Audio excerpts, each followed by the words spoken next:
Pertanyaan yang mind provoking adalah, jika Anda bisa dapat uang 1,5 triliun rupiah untuk membuat satelit, padahal sebenarnya Anda cuma keluar biaya bikin tower 150 juta, keuntungan 10.000 kali lipat, dan orang tak ada yang tahu, Anda mau atau tidak? Keuntungan 10.000 kali lipat, Anda dagang dengan modal 1 juta, dapat hasil 10 miliar, mau atau tidak? Saya tidak mengatakan Indosat atau PT Telkom menipu dengan satelit, sebab mereka tak bisa bikin satelit.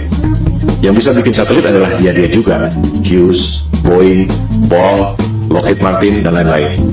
Jika ditelusuri lagi, perusahaan-perusahaan aerospace membuat satelit itu dimiliki oleh dia juga, kelompok 1% penduduk yang lebih kaya dari 99% penduduk dunia lainnya. Kelompok 1% ini sudah lebih dari 100 tahun memonopoli bisnis lewat kartel untuk mengontrol harga agar menjadi mahal. Berlian misalnya, harganya menjadi mahal akibat dimonopoli oleh kartel. Mereka membuat ilusi supply dan demand supaya harganya tinggi. Di sektor supply, sebenarnya sumber daya berlian tidak selangka itu.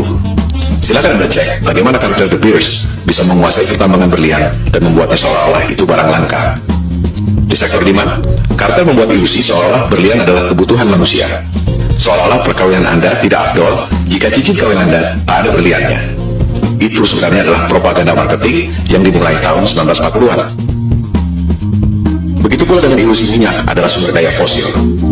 Minyak adalah senyawa hidrogen, oksigen, dan karbon, disebut hidrokarbon, yang berasal dari perut bumi. Tak ada bukti bahwa minyak berasal dari fosil tumbuhan dan dinosaurus. Itu adalah ilusi yang diciptakan oleh Rockefeller agar harga minyak menjadi tinggi. Rockefeller mengundang saintis ke konferensi Jenewa tahun 1892 untuk memulai propaganda bahwa minyak berasal dari fosil dinosaurus dan tumbuhan. Padahal, fosil adalah benda padat dan hidrokarbon minyak adalah benda cair. Fosil yang berasal dari makhluk hidup tak pernah jauh dari permukaan bumi. Sementara, manusia mengebor minyak sampai kedalaman 10 km dan tak pernah ada bukti bahwa fosil ditemukan di kedalaman itu. Tak semua orang menyadari bahwa media-media massa besar di dunia dimiliki oleh 6 perusahaan saja. Si kelompok 1% itu mampu memonopoli informasi yang diterima oleh 99% penduduk dunia lainnya. Hal ini yang disebut sebagai propaganda, mind control. Jika kelompok super kaya yang 1% itu, atau disebut elit global, mampu mencuci otak Anda lewat pendidikan, media massa, dan film-film, ilusi marketing yang membuat harga berlian dan harga minyak menjadi tinggi, apakah mereka tak mampu membuat ilusi tentang satelit?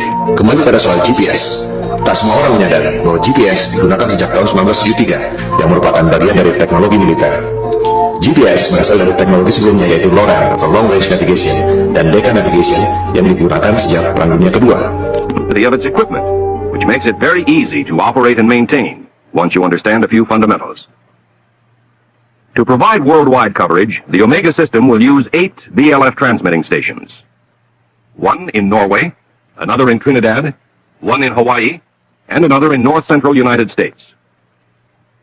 Of the remaining, one is in the Indian Ocean, another in the southern part of South America, one in the Tasman Sea area, and finally, one in the Western Pacific. Apa yang membuat Anda berpikir bahwa dunia militer yang didesain buat perang membela negara tiba-tiba jadi malaikat yang menolong umat manusia di negara-negara lain dengan memberikan teknologi gratis?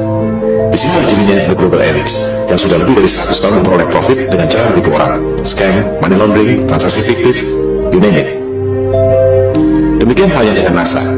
Apa yang membuat Anda berpikir bahwa NASA adalah badan eksplorasi yang bekerja untuk kepentingan dunia? Siapakah NASA? Coba kita lihat keterangan di webnya sendiri. Jelas ditulis di situ bahwa tujuan pembentukan NASA tahun 1958 adalah berkaitan dengan Perang Dingin, di mana Rusia berhasil meluncurkan Sputnik tahun 1957. Majalah Times menjelaskannya lebih gamblang. Judulnya, alasan yang menyedihkan tapi familiar tentang pembentukan NASA. Disebutkan, tujuannya sangat membumi, yaitu office politics, bukan untuk kepentingan umat manusia di dunia. Budget NASA 2016 adalah 19,3 miliar dolar atau sekitar 256 triliun per tahun. Hasilnya, kebanyakan adalah propaganda CGI. Motivasinya, ada 256 triliun motivasi di situ. Bisnis adalah bisnis, di mana ada peluang, pasti banyak kepentingan. Bukan hanya pegawai-pegawainya, tapi juga kontraktor-kontraktor besarnya. Roket memang diluncurkan, tapi jika diperhatikan, arahnya tak pernah lurus ke atas, selalu melengkung dan akhirnya horizontal. Karena memang tak pernah lewat dari low Earth orbit, sekitar 500 km dari permukaan bumi. Seperti yang dikatakan Times tadi, tujuan pendirian NASA sangat membumi, yaitu office politics. Pertanyaannya, untuk politik dan kepentingan siapa? Seperti yang telah disebutkan di awal, persoalan flat earth ini bukan debat kusir, bukan omong kosong, bukan adu ego, bukan adu pintar. melainkan ada hal lain yang lebih fundamental yang sangat berhubungan dengan kehidupan kita. Pada pembahasan selanjutnya, di video-video berikutnya, kita akan membahas hal ini. Ilusi bumi berbentuk globe memang sengaja dibuat oleh para globalis, atau biasa disebut elit global. Mereka lah yang membuat berbagai krisis, perang, termasuk menjauhkan manusia dengan ketuhanan lewat dogma-dogma sains modern dan ilusi bumi globe. Kita sebenarnya tak perlu bayar biaya telekomunikasi mahal-mahal, tak perlu bayar listrik mahal-mahal, tak perlu bayar bensin mahal-mahal. Teknologi ini sudah ada dari tahun 1898, dibuat oleh manusia paling jenius yang pernah lahir di muka bumi, yaitu Nikola Tesla.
Seperti yang telah dikemukakan tadi, kita sebenarnya tak perlu bayar listrik mahal-mahal, tak perlu bayar biaya telekomunikasi mahal-mahal, tak perlu bayar bensin mahal-mahal.